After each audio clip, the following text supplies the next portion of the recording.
and Effingham. Anywhere you travel in central Illinois, take WHOW, the Big 1520 with you in your car, truck, or tractor. Just another reason why WHOW is Central Illinois' news, agriculture, and talk station.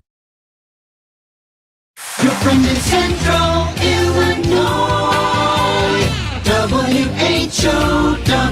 Top of the morning. Thanks for being with us. I'm your host today, Seth Lawrence. The WHOW Morning Show streams to Facebook and YouTube, brought to you by Peterson Insurance, your Pekin Insurance agent in Clinton. State Representative Reagan Deering joins us in studio today. Reagan, how are you today? Good morning, Seth. Glad to be here. Thanks for coming up and talking with us this morning. Good to have you. I know state session, latest budget goes on file the early hours of June the 1st. And I guess let's start there, Reagan. The last few days of session, I know it's always kind of a mad dash to the finish. What was your experience like? Yeah, it sure is. And so this was my second end of session in my first term. I think last year we ended just after the morning hours of 2 a.m. So a little bit longer in there this weekend. It's always disappointing to think that we are in session starting in January and we just delay and stall throughout those early months until we get to the end. So some of it feels like it's by design. Mm-hmm. You know, the majority party had been talking about affordability and relief and acknowledging we were having a little bit of a tough budget year. Mm-hmm. Revenues were a little lower than predicted by the governor's office and management budget. So we were preparing for, some reeling in of costs. Mm-hmm. Unfortunately, Republicans were not included in a meaningful way moving up to the end. Mm-hmm. We passed the largest budget in state history, $55.9 billion. Mm-hmm. And that, of course, was relying on just over $800 million in new taxes. So Mm-hmm. having been a business owner myself, it's really frustrating when the governor continues to say that we have a balanced budget Mm-hmm. when, quite frankly, if you have to borrow from future unaccounted for revenues, that's really not balancing the budget. Yeah. I know. We had Representative Turner Senator Turner, I should say, over here last week, and that was one thing she was talking about was all these new taxes and the kind of overarching question is, how do you realize this revenue? You know, how do you tax these things? And there was several of them where she was like, I just don't know how we're gonna see this. Yeah, you know? and a digital tax, a social media tax, some of those things may even be challenged in federal court. Mm-hmm. So I think it's really irresponsible to try and do that. I mean, when we have a budget that's 3,500 pages, we did see it a little bit sooner, maybe a week sooner this time. A lot of it was in line with what the governor had proposed in February at his State of the State address. But some of those last minute wheeling and dealings really moved the needle in a lot of places. And so I think it was frustrating. It didn't receive a single Republican vote. I know that's a frustration for the speaker and the majority party, but when there are conversations had behind closed doors and we really don't get to participate, a couple of the things are just an automatic no. I mean, I think as a caucus, we don't believe in giving ourselves an automatic raise every year when we have families who are struggling, with high utility costs, high gas costs, their property taxes. We all just got reassessed. Mine went up double digits. And so when we have the opportunity to appeal, we can, but we're really not providing the relief that people are asking for. Sure. And it's got to be frustrating as well. You talk about this revenue that they're counting on or they're putting into the budget, and then they're spending it even though there's major questions about if it will be realized. So where does that get made up? Because there's no way the state of Illinois has a savings account, right? So yeah, I don't know. How does this work? Well, we do technically have a rainy day fund and it is being contributed to, but it's not a year's worth plus rainy day fund. Right. It's no secret too. The federal government has been withholding some dollars from bad behavior here in Illinois in a variety of spaces, including education.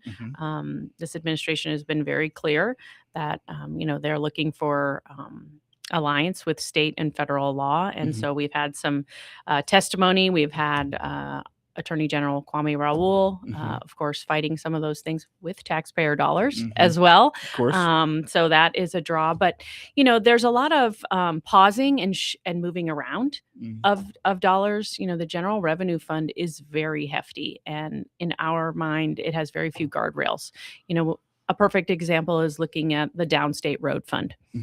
This fall in Veto, we had sort of the Chicago transit bailout, and they quite literally stole money from the downstate road fund to cover up for some of those costs. I And then remember again, that, in yeah. this budget, we're pausing the 1.3 cent gas tax. The governor is celebrating that he made that happen for as the balance as of, relief, right? yeah, as relief. I Yeah. mean, unfortunately, it's an automatic increase. Several years ago, the legislative body passed that automatic increase. It should go back to the assembly, I believe, every year Mhm. if you need that money. Now, the road fund has about a $4 billion balance, so we could handle a pause, and I think that's relief we should be giving our constituents. My colleague Ryan Spain and I actually sponsored legislation addressing that. Oh, really? The majority party didn't take that up, but yet the governor came in with his magic wand and now gets to claim his victory in pausing that. But they're going to take I think it's $150 million from the road fund again, just to sweep into the general revenue fund and pay for things. So there's a lot of pet projects, hundreds of millions of dollars, and unfortunately, anything stand out on that front for you? Well, I think that it's pretty wild if you look up the 3,500 pages. The first several hundred pages just include line items. And, we're giving to municipalities, we're giving to YMCAs, we're giving to nonprofits. And all of our families are being asked to do more with less, even in our own home budgets or in your business budget. And for the state to just say we can give out $500,000 and $1 million, kind of on vague terms. So unfortunately, those entities are promised that money. It's earmarked and appropriated in the budget, but then if they need to borrow it, then it doesn't come through for them. Yeah. So that can be very frustrating. I hear a lot of my constituents come back and say, can you help get that money released? And I think, well, I didn't help secure that money per se, but I can try. It's just not a reality. There's a lot of moving around and transferring of money. And I think if we could just be more clear cut and focus on those priorities that our Illinois citizens are asking for, we'd be in much better shape. That's State Representative Reagan Deering, our guest in studio here for today on the WHOW Morning Show. Also not passed in the legislative cycle was funding for, or I should say, tax relief for the Bears in Arlington Heights. I guess what does the state have? What's going on there, and what does the state have a say, or where does the state have a say in all of this? Well, I've definitely appreciated some of the fun stories talking about the governor and the majority party fumbling the ball, if you will, on this pun Bears intended, deal. right? Yeah, pun intended, fully on display there. But the House did have a package. It was at that time called the Mega Projects Bill, which included the Bears. It was for billion-dollar projects. Now, great, we want to grow the economy. We want our big towns and little towns to be able to have economic drivers and create jobs. And of course, at the end of the day, we love the Chicago Bears. I mean, I have a special place because they were originally the Decatur Staleys, home for me. So we've got a lot of memorabilia in town, and it would be a tragedy to lose them to Indiana. But nobody is,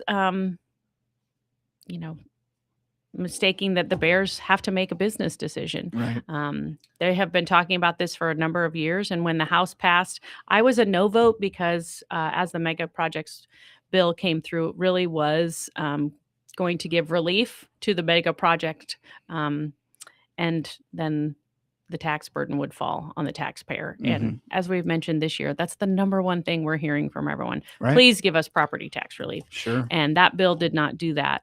When it went over to the Senate, they scrapped it. They didn't like it. And they started with something brand new on essentially the morning of June 1st. Wow. So they came up with an entirely new bill. It did pass out of the Senate, but there were Chicago Democrats that were against it. There were other Democrats that weren't going to support it either, as well as Republicans. So the House just chose not to pick it up at all. We had just a couple hours. Speaker Welch didn't see it as timely and a priority.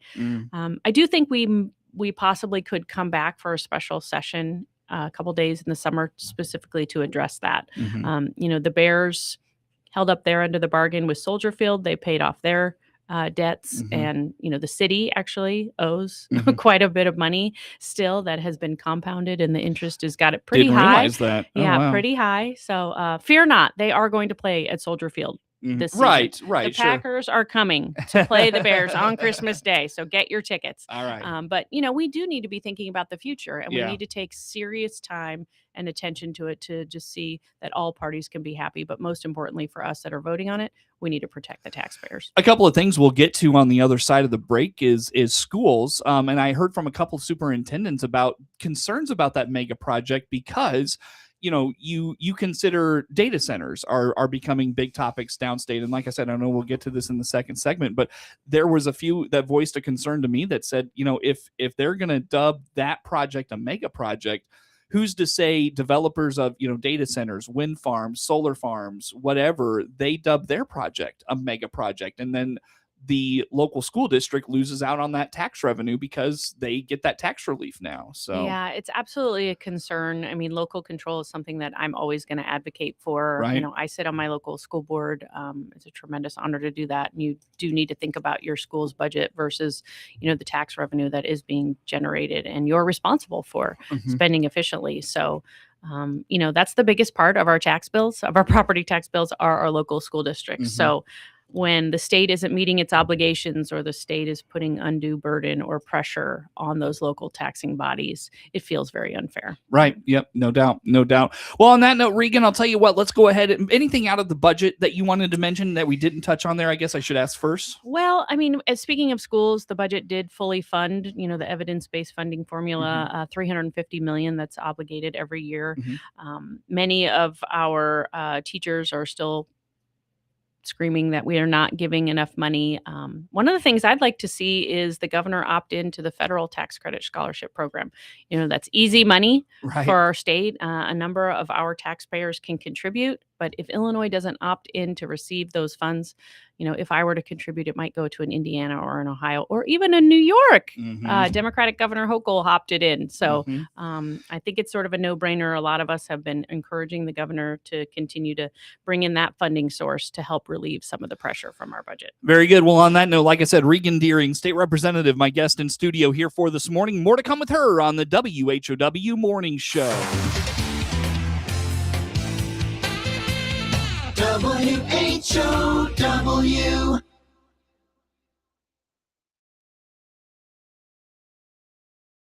Let's check the markets on the RFD Radio Network. I'm DeLawes Yonking.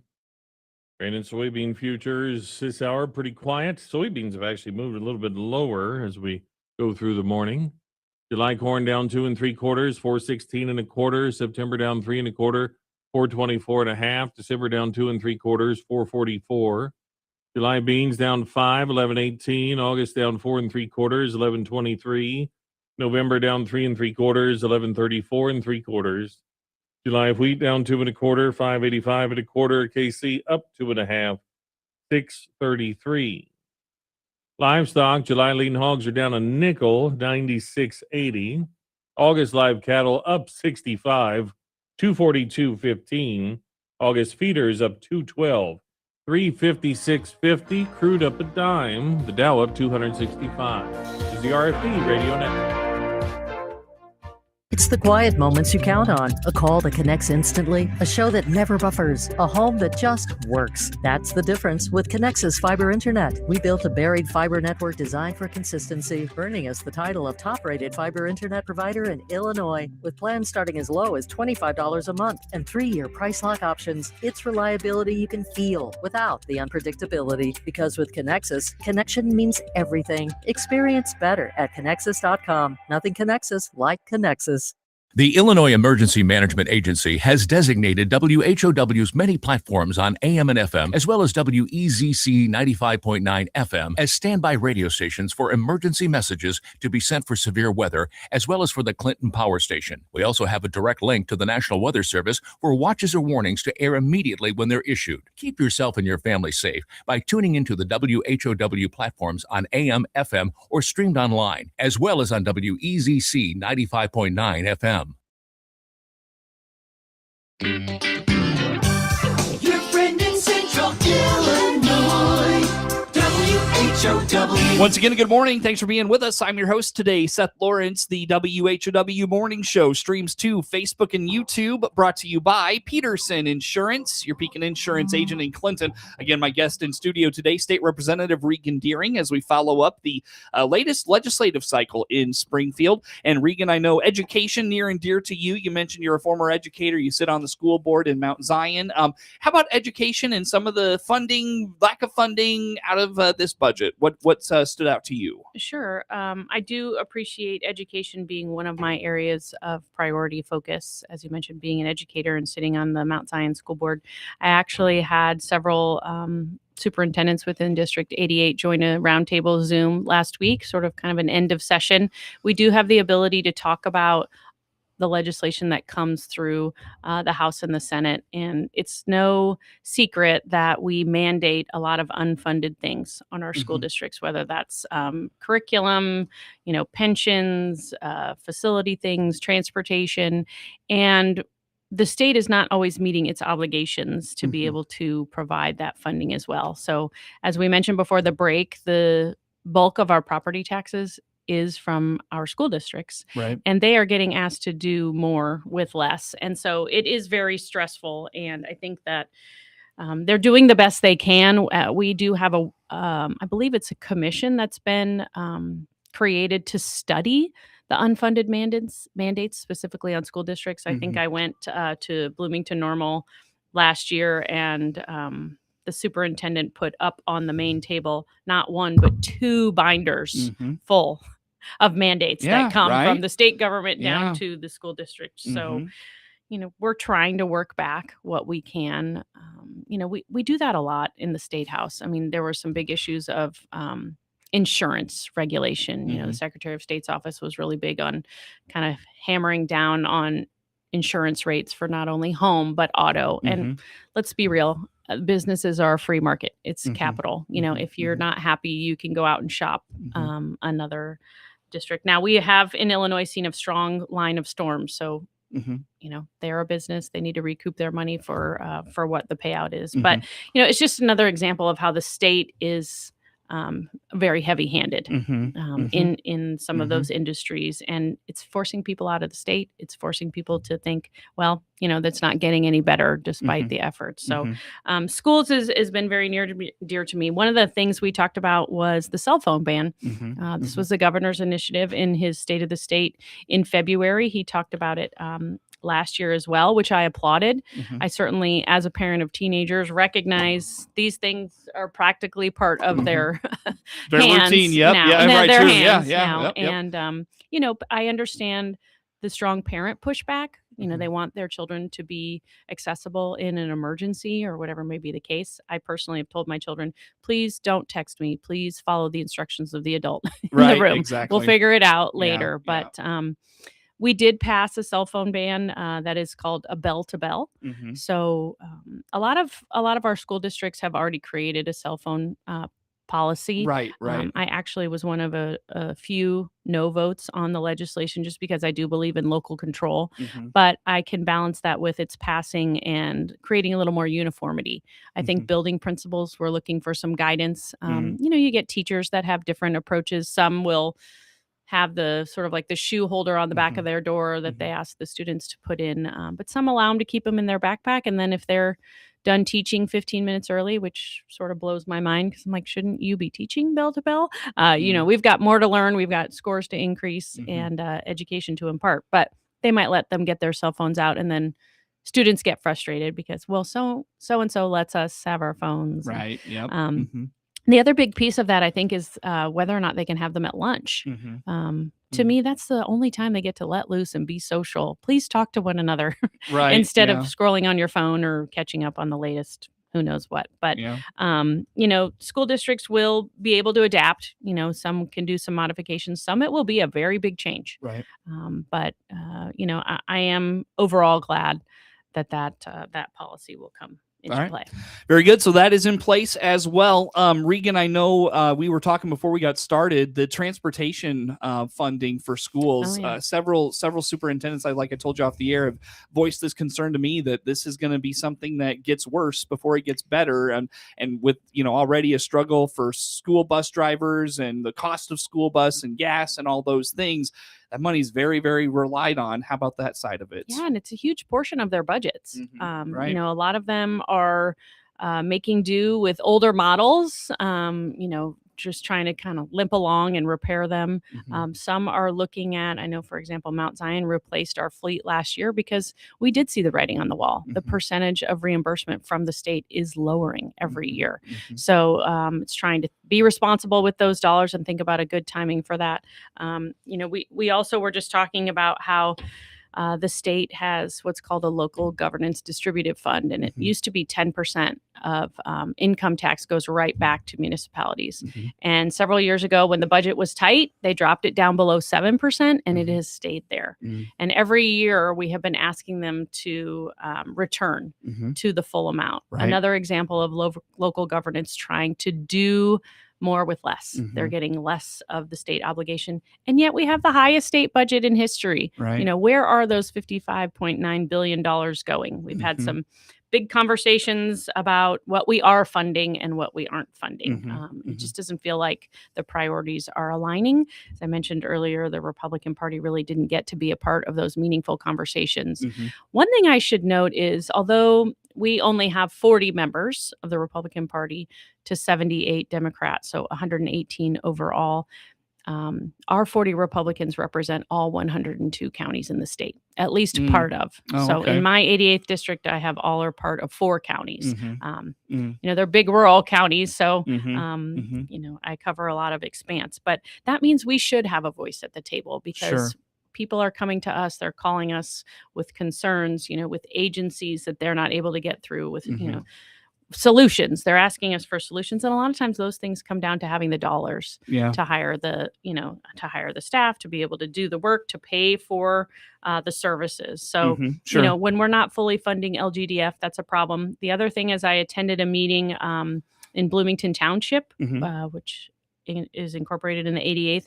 And one of the things they're frustrated about is that they had the 1% grocery tax reinstated. Yes, right. Yep. So last year, the governor gave himself a win and said, I'm eliminating the grocery tax. And unfortunately, that money was already going right back to local municipalities. So it made sense that they were just recouping it right away. Very good. Well, Regan, I know you've got an intern for the summer. We didn't get to her, unfortunately, but got to let you ladies go again. Regan Deering, State Representative, our guest in studio today. Network News comes your way now.